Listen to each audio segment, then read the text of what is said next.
Sekarang kita mau melihat bagaimana gereja lokal, yakni gereja Indonesia, menerima Gaudium et Spes itu. Dan kita akan melihat tahap-tahapnya. Sudah dijelaskan di depan, ada tahap kerikmatik, tahap pewartaan, atau kalau kita mau sebut dengan bahasa sekarang, tahap promosi, tahap iklan.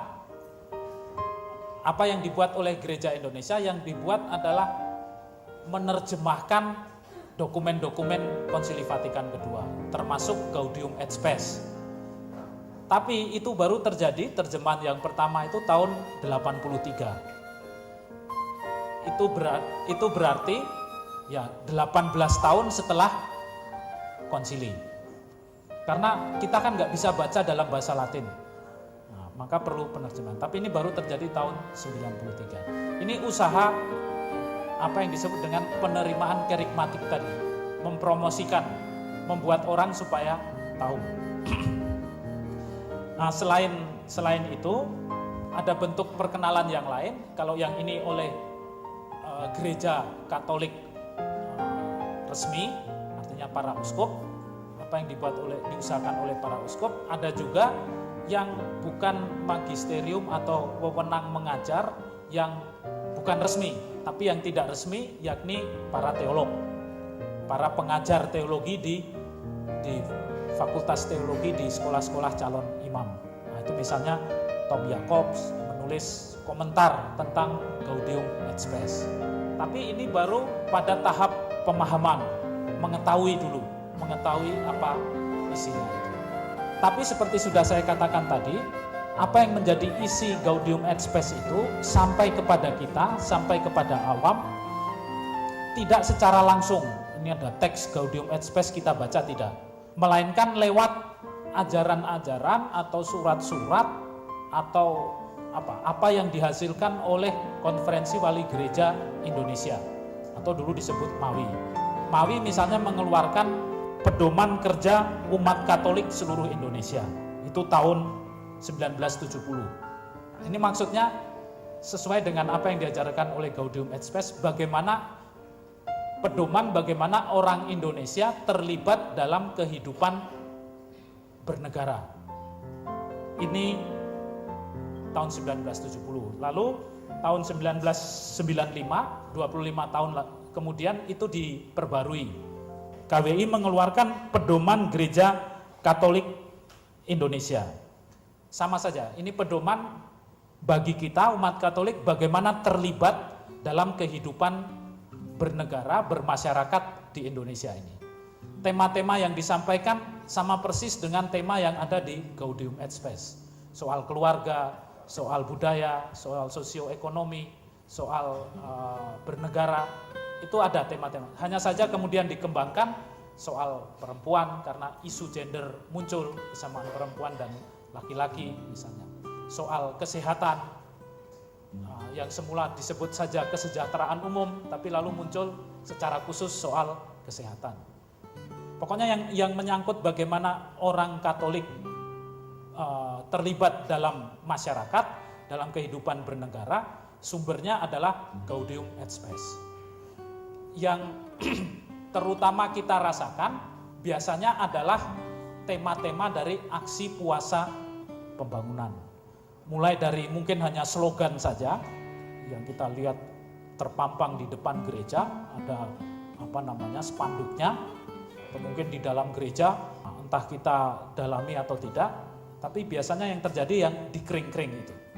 Kita mendalami salah satu tema, misalnya martabat manusia, ekologi, dan sebagainya. Itu bagaimana gereja Indonesia menerima Gaudium et Spes pada level mengetahui, dan kita mengetahuinya secara tidak langsung. Tapi itu tidak cukup. Gaudium et Spes isinya dan juga rohnya harus sampai kepada pertobatan di dalam diri orang Indonesia, masuk ke dalam disposisi batin orang-orang Katolik di Indonesia. Sebelum itu, atau itu bisa terjadi dengan bantuan adanya lembaga-lembaga di dalam Gereja Katolik Indonesia. Maka kita punya dalam KWI ada Komisi PSE, Pengembangan Sosial Ekonomi. Ini lahir dari Gaudium et Spes. Para uskup berpikir bagaimana Gaudium et Spes bisa diteruskan kepada umat Katolik Indonesia. Nah, diantaranya lewat pengembangan sosial ekonomi. Itu nanti kalau di paroki menjadi seksi sosial. Jadi lihat betapa hebatnya gereja. Diputuskan oleh para uskup di Roma sana, bisa sampai di paroki Pacitan. Itu ada seksi sosial. Nah, ini perwujudan dari penerimaan gereja Indonesia menyangkut Gaudium et Spes ini. Jadi lihat hebatnya pengorganisasian gereja Katolik itu. Apa yang diputuskan di Roma sana, di Pacitan, di pelosok desa sana ada seksi sosial. Entah berjalan atau tidak, ada seksi sosial. Lalu ada misalnya juga, sudah saya sebut tadi, komisi keluarga. Itu belum tentu, saya tidak punya pengalaman untuk itu, belum tentu gereja di Amerika Latin atau di Amerika ada komisi keluarga itu. Atau kursus persiapan perkawinan. Nah, belum tentu, atau sejauh saya tahu di Eropa tidak ada kursus persiapan perkawinan. Tapi di Indonesia ada. Ini kekasan gereja Indonesia itu. Ini lembaga-lembaganya. Masih ada lagi komisi keadilan dan perdamaian. Itu juga sesuai anjuran Gaudium et Spes supaya menciptakan perdamaian itu. Nah, diharapkan lembaga-lembaga itu membantu mengubah atau membantu supaya kita pun umat dipengaruhi batin kita, disposisi dasar kita oleh Gaudium et Spes itu. Itu yang diharapkan oleh lembaga-lembaga itu. Nah, dengan demikian tahap penerimaan itu tidak hanya sekedar pengetahuan, kerigmatis saja, tetapi sudah pada tindakan perilaku. Nah, sekarang kita lihat per bidangnya. Ini saya sebut begitu saja. Kita mulai dari bidang keluarga. Ini sudah disebut berkali-kali. Pada gereja Indonesia lalu ada komisi keluarga, kemudian ada kursus persiapan perkawinan yang menurut saya sangat bagus karena membuat pasangan-pasangan Katolik itu tahu bagaimana atau nilai terdalam dari hidup perkawinan, membangun cinta kasih berdua dan juga meneruskan keturunan sebagai ambil bagian dalam karya Allah. Itu keberhasilan gereja Indonesia dalam soal keluarga itu. Persoalan yang pernah dihadapi oleh gereja Indonesia adalah persoalan pada awal Orde Baru. Pada waktu itu Orde Baru mengikuti pemikiran dari Malthus, saya kira. Pikiran dari Malthus itu adalah ini pertumbuhan penduduk akan semakin tidak terkendali di dunia ini, dan itu berarti kekayaan dunia tidak cukup untuk memberi makan kepada penduduk di dunia ini, maka mereka kebanyakan penduduk di Indonesia ini akan mengalami kemiskinan, hidup dalam kemiskinan, makan minum tidak cukup, tidak sejahtera. Caranya bagaimana? Penduduknya jumlahnya harus, atau laju pertumbuhannya harus dihambat. Caranya dengan di Indonesia lalu apa yang disebut dengan keluarga berencana itu.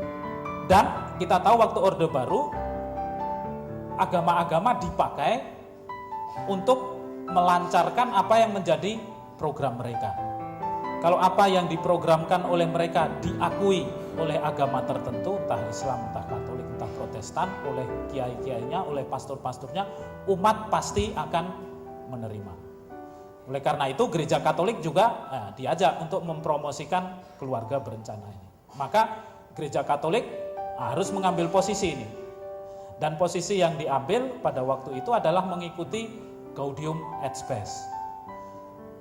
Dari satu pihak menurut Gaudium et Spes, tujuan perkawinan adalah penerusan keturunan sebagai ambil bagian dari karya penyelenggaraan Allah di dunia ini.